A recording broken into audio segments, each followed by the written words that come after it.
नमस्कार साथियों। सन 2019 में रिलीज हुई मूवी जिसका नाम है टोगो। कहानी की शुरुआत 1913 में हुई।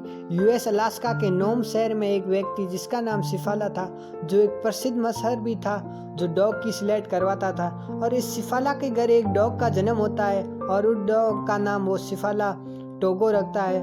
और सिफाला को उस डॉग में ज़्यादा दिलचस्पी नहीं थी, क्योंकि उसका मानना था कि ये अच्छा डॉग सिलेक्टर नहीं बन सकता। इस डॉग का कद छोटा था और ये कमज़ोर भी रहता था। लेकिन इस सिफाला की वाइफ को इस डॉग से बहुत प्रेम था, वो उससे बहुत पसंद भी करती थी। टोगो जितना कद में छोटा था उतना ही शैतान भी था, लेकिन सिफाला इससे बहुत परेशान रहता था।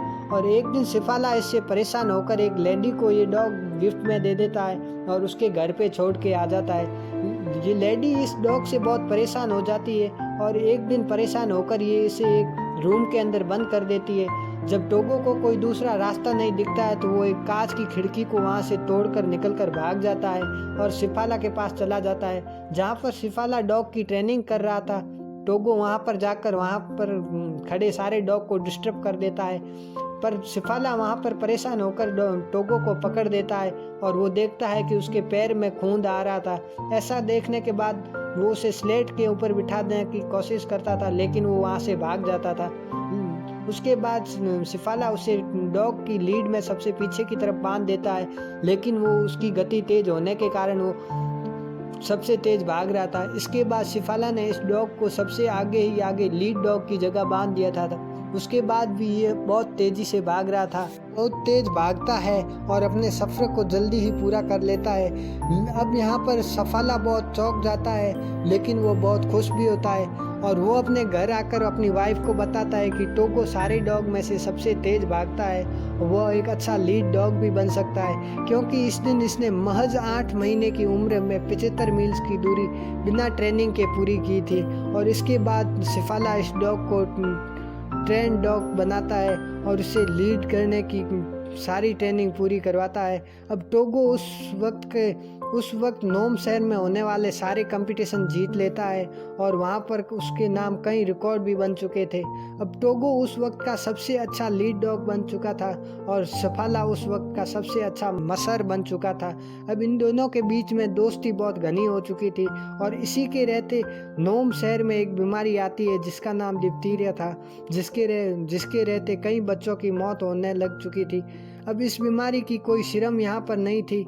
यहाँ से सिरम लगभग 674 मील दूर बिनाना नाम के शहर तक ही आप पाई थी, जिसे लाना यहाँ से बहुत मुश्किल कार्य था, क्योंकि यहाँ से होने वाली सारी हवाई सुविधाएं भी बंद थी और यह कार्य एक चुनौती भरा था।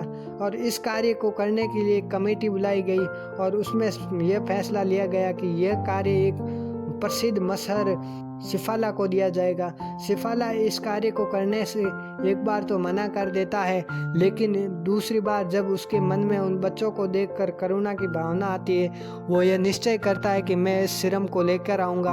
वो अपने घर जाता है और अपनी वाइफ को बताता है कि मैं वहाँ पर जाके ये सिरम लेकर आऊँगा। अब उसकी वाइफ कहती है, मुझे तुम्हारी बहुत फिक्र होगी और तुम ही कहते हो कि वो अब ज़्यादा चल भी नहीं सकता है। और उसके बाद वो कहता है, मुझे टोगो पर बहुत विश्वास है, हम ये जल्दी ही कार्य पूरा करके वापस आएंगे। और ऐसा करने के बाद टोगो के साथ सिफाला अपने सफ़र को शुरू कर देता है और उसके बाद सफ़र इस स्लेट को लीड टोगो कर रहा था और इनका सफ़र बहुत कठिन था। टेम्परेचर लगभग -30 डिग्री था। बर्फीली हवाओं में यह सफ़र और भी मुश्किल होता जा रहा था। इनकी स्पीड बहुत तेज़ थी ताकि ये अपने सफ़र को जल्दी पूरा करें। ये एक पोस्ट पर थोड़ी देर रुकते हैं और रुकने के बाद लगातार अपने सफ़र को चालू रखते हैं। थोड़ी देर आगे चलने के बाद इनके सामने एक बहुत बड़ी चुनौती आती है, एक बर्फ़ की झील जिसको पार करना बहुत मुश्किल काम था। अगर इसमें थोड़ी भी गलती हो तो सारे डॉग और सिफाला की मौत हो सकती थी, लेकिन टोगो जैसे तेज तर्रार डॉग के रहते इन्होंने इस दूरी को भी पूरा कर लिया था। और उसके बाद इन्होंने मात्र 3 दिनों में 170 मील की दूरी को पूरी करी है। इन्होंने वहाँ से सिरम को पिकअप कर लिया था।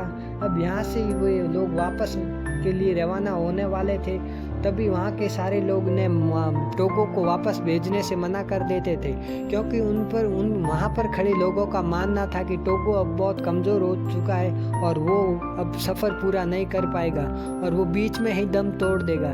ऐसा सुनने के बाद सिफाला कहता है, ये मेरा सबसे अच्छा लीड डॉग है, इसके बिना मैं ये दूरी पूरी नहीं कर सकता हूँ। और उसके बाद ये अपने सफ़र को लगातार शुरू रखते हैं और थोड़ी देर आगे चलने के बाद कुछ देर चलने के बाद एक जगह पर ये रेस्ट करते हैं, क्योंकि सर्दी बहुत बढ़ चुकी थी और स्नोफॉल्स भी हो रहा था।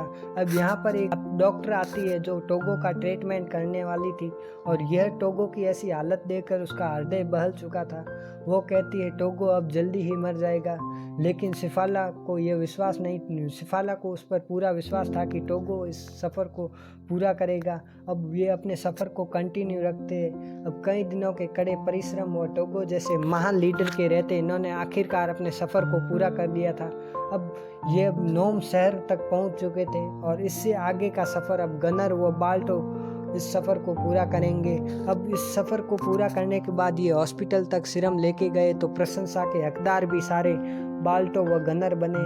अब सारे लोगों ने द रियल हीरो सिफाला व टोगो को सबने भुला दिया था और ऐसा सुनने के बाद सिफाला बहुत दुखी भी हुआ। और उसके कई दिनों बाद जब टोगो का स्वास्थ्य अच्छा हुआ तो उसके कुछ बच्चे भी हुए और कुछ दिनों बाद उसका स्वास्थ्य वापस खराब होता जा रहा था और कुछ दिनों बाद उसका शरीर पूरी तरह से पैरालाइज्ड हो चुका था। अब ये सिर्फ अपना कष्टमय जीवन जी रहा था और कई दिनों बाद एक लेडी डॉक्टर आती है जिसका नाम एलिजाबेथ होता है, जो सिफाला को इस टोगो को कष्ट भरे जीवन को समाप्त करने की राय देती है। और उसके बाद सन 1929 में टोगो अपने जीवन का अंतिम सांस लेता है और उसी के साथ सिफाला इसके जीवन को अलविदा कह देता है। और उसके कई सालों बाद एक पुस्तक आई जो टोगो के जीवन के ऊपर आधारित थी, जिसका नाम द क्यूलेस्ट माइल था और इसके 70 साल बाद टोगो की स्टैचू भी बनाई गई। और ऐसी थी एक वफादार और महान डॉग की कहानी। अगर आपको वीडियो अच्छा लगा हो तो प्लीज़ वीडियो को लाइक और चैनल को सब्सक्राइब करना ना भूलें। Thank you.